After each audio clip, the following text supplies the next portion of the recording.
தவறே இல்லாமல் தள்ளப்பட்டவர்கள் மறுமணம் செய்து கொள்வது தவறில்லைன்னு நான் சொன்னேன். அதுக்கு ஒரு ஆர்குமெண்ட் என்னன்னா, நீங்க கொடுத்த வசனம் வேகிறதை பார்க்கிலும் விவாகம் செய்கிறது நல்லது யாரை குறித்து சொல்லியிருக்கிறதுனால் விவாகம் செய்யாதவர்களும் விதவைகளையும் குறித்து தான் சொல்லப்பட்டிருக்கிறது. என்ன முகாந்திரத்தோட பவுல் அங்கே எழுதினாரோ தெரியாது, யாருக்கு எழுதிட்டு இருந்தாரோ தெரியாது. பட் அவர் அந்த இடத்துல ஃபோக்கஸ் பண்றது யாரு? விதவைகளையும் திருமணம் ஆகாதவர்களையும் தான் ஃபோக்கஸ் பண்றாரு. எதுக்காக ஃபோக்கஸ் பண்றாரு? மனிதன் தனிமையா இருப்பது நல்லதல்ல தீர்மானிச்சது யாருங்க? தேவன் தான். ரைட்? விதவையா இருந்தாலும் சரி, திருமணம் இல்லாதவர்களா இருந்தாலும் சரி, குற்றம் இல்லாமல் தள்ளப்பட்ட ஒரு விவாகரத்து செய்யப்பட்ட ஒரு ஆணோ பெண்ணா இருந்தாலும் சரி, என்ன செய்யலாம்? ஆண்டவர் கொடுக்கிறாரு, பெர்மிஷன் கொடுக்கிறாரு. மறுமணம் செய்து கொள்வதற்கு பெர்மிஷன் கொடுக்கிறாரு. மறுமணம் செய்து கொள்ளலாம். கணவனை இழந்தவர்கள், காரணமின்றி தள்ளப்பட்டவர்கள், புருஷனை இழந்தவர்கள், இப்படி எல்லாம் இருக்கிறவங்க மறுமணம் செய்து கொள்ளலாம். தனியாக இருப்பது விட 2 பேராக இருக்கிறது நல்லது. வேகுவதை பார்க்கிலும் விவாகம் செய்வது நலம் அப்படின்னு எல்சி டேனியல் சொல்றாங்க. இந்த உலகமானது குடும்பத்தை மையமாக வைத்து இயங்கி கொண்டிருக்கிறது. எல்லோரும் ஒவ்வொரு குடும்பம், ஆணும் பெண்ணும் சேர்ந்து ஒவ்வொரு குடும்பமாக இங்கே இயங்கி நிற்கும். இதை பற்றி வேதம் என்ன சொல்லுது? நம்முடைய குடும்ப வாழ்க்கையை பற்றி வேதம் என்ன சொல்லுது? கணவன் மனைவி சேர்ந்து வாழ்வதை பற்றி வேதம் என்ன சொல்லுதுன்னு அதனுடைய முக்கியத்துவத்தை யாரும் இங்கே சொல்கிறது கிடையாது. வீட்டுக்குள்ளே சண்டை செஞ்சுட்டு வராதுக்கு என்ன வழி அப்படின்றதுல இவங்க யோசிக்கிறது கிடையாது. அதுக்குண்டான ஆலோசனையை யாரும் எந்த பாஸ்டர்களும் சொல்கிறது கிடையாது.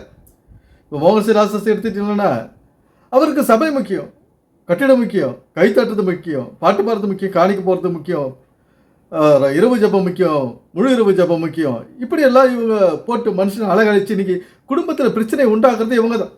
யாரு? இந்த எல்சி டேனியல், மோகன் சிலாசஸ் போன்ற ஆட்கள் தான் குடும்பத்தில் குழப்பத்தை உண்டாக்குறது, கணவன் மனைவி பிரிக்கிறது இவங்க தான். பிரித்து சமாதானம் கெடுக்கிறது இவங்க தான். ஒரு குடும்பத்துக்குள்ளே இருக்கிற சமாதானத்தை கெடுக்கிறவர்கள் இவர்கள் தான். யாரு? பாஸ்டர்கள். நான் தான் பாஸ்டர்ன்றாங்களே, பைபிளை வச்சு 24 மணி நேரம் பிரசங்கம் பண்ணுறாங்களே, கையில் பைபிளை தூக்கின்னு இவங்க தான் குடும்பத்தை குழப்பத்தை உண்டு பண்ணுறது. அதனால் இன்றைக்கி குடும்பங்கள் பிரிஞ்சு போகுது. பிள்ளைகள் கஷ்டப்படுது. அப்பா அம்மா பிரிஞ்சு போயிட்டா பிள்ளைகளுக்கு கஷ்டம், மன கஷ்டம், வளர்ச்சி தடைப்படுது, கல்வி தடைப்படுது. இப்படி பல பிரச்சனைகள் இருக்குது. அதுதான் மையமாக வைத்து, குடும்பத்தை மையமாக வைத்து எழுதப்பட்டது தான் பைபிள். குடும்ப வாழ்க்கை எப்படி செவனை எடுத்து செல்ல வேண்டும், எதிர்காலத்தை எப்படி சீர் செய்ய வேண்டும், சிறப்படுத்த வேண்டும் அப்படின்றது தான் இங்கே நம்ம யோசிக்க வேண்டிய வேலை. ஜான் ஜபராஜ் சீர்படுத்துவார் ஸ்திரப்படுத்துவார் என்று பாட்டார்னா அதெல்லாம் நடந்துருமா? நம்முடைய குடும்பம் எப்படி சீர்படணும், ஸ்திரப்படணும் அப்படின்னு நம்ம ஆலோசனை செய்து இங்கே செயல்படணும். அதுதான் இங்கே தேவையானது. அதை விட்டுட்டு நான் இப்போ ஜான் ஜபராஜ் பாட்டு கேட்க போகிறேன், ஜான் ஜபராஜ் பாட்டு கேட்டுன்னு பைபிளில் மணிக்கணக்கில் படிச்சுன்னு குடும்பத்தில் இருக்கிற வேலை செய்யாத, கணவனுக்கு செய்ய வேண்டியது செய்யாத, மனைவிக்கு செய்ய வேண்டியது செய்யாத, பிள்ளைகளுக்கு செய்ய வேண்டிய பொறுப்புகளை செய்யாத இன்னைக்கு எத்தனையோ குடும்பங்களில் பல பிரச்சனைகள் வருது. இந்த கடமைகளை, நம்முடைய வேலைகளை சரியாக செய்யும் போது நம்முடைய வாழ்க்கையில் வெற்றி. அதை தான் சொல்லுது பைபிள். வேற ஒன்றும் சொல்லலை, வேற ஒன்றும் சொல்லலை. ஒரு கட்டடத்தை கட்டிக்கோ, அங்கே கைத்தட்டு சொல்லலை, அங்கே எனக்காக பாட்டு பாடு அது சொல்லலை. எது? கர்த்தரை குறித்து, இயேசு கிறிஸ்து குறித்து பெருமையாக பாட்டு பாடு, பொழுது பாட்டு பாடு பைபிள் சொல்லலை. குடும்பமாக சேர்ந்து வாழ்ந்து உங்களுடைய சிறப்பான வாழ்க்கையை, உதாரணமான வாழ்க்கையை வாழ்ந்து காட்டுங்க இந்த உலகத்துக்கு அப்படின்னு சொல்லுது இந்த பைபிள். அதெல்லாம் யார் காதுலையும் விழுறது கிடையாது. பைபிள் சொல்லுது செவிட்டு விரியன்களேன்னு சொல்லுது. செவிட்டு விரியன்களே அப்படின்னு சொல்லுது பைபிள். யார் இந்த செவிட்டு விரியன்கள்? உணர்வில்லாதவர்கள். எத்தனையோ வார்த்தைகளை இங்கே, ஒரு கடுமையான வார்த்தைகளை இந்த பைபிளில் கிடக்குது. என்ன இதெல்லாம் யாரையோ சொல்லுது அப்படின்னு சொல்லி இவங்க சபைக்கு போகிறதும் வர்றதும், பாட்டு பாடுறது, ஜெபம் பண்ணுறது, பைபிள் படிக்கிறதும், பாஸ்டிங் இருக்கிறது, இதே வேலையில் தான் இருக்குது. ஒரு ஒழுங்கு கிரமமான இந்த குடும்பத்தை செலுத்த வேண்டும் அப்படின்ற ஒரு எண்ணம் கிடையாது. ஒரு சமையல் கட்டில் ஒரு வேஸ்ட் ஆகாத உணவு சமைக்கிறது எப்படி, மிச்சமாகாத ஒரு பால் காசுன்னா கூட அதை ஒரு பொறுமையாக காசுறது கிடையாது. அடிப்பிடிச்சு தீச்சு சட்டியை கருக வச்சு இப்படித்தான் நடக்குது குடும்பங்களில். ஏன்? நம்முடைய நேரத்தை காலத்தையும் இந்த கட்டிட சபைகளை செலவு பண்ணுறதுனால நம்முடைய சக்தி விரயமாகப்படுது. அதனால் சீக்கிரம் வேலையை முடிச்சுட்டு நம்ம ஓடி போயிடணும் அப்படின்னு எதோ ஒன்று செஞ்சு வச்சுட்டு ஓடி போயிடும். அது ஒரு உணவில் ஒரு ருசி கிடையாது. இதனால் குடும்பத்தில் சண்டை, ஆரோக்கியமின்மை, சரீரத்தில் ஒரு ஆரோக்கியம் கிடையாது, ஒரு தெம்பு கிடையாது, ஒரு புத்துணர்ச்சி கிடையாது நம்முடைய மனித சரீரத்தில். அதனால் இன்றைக்கி எந்த வேலையும் வழி இல்லாத செய்கிறோமா பாருங்க.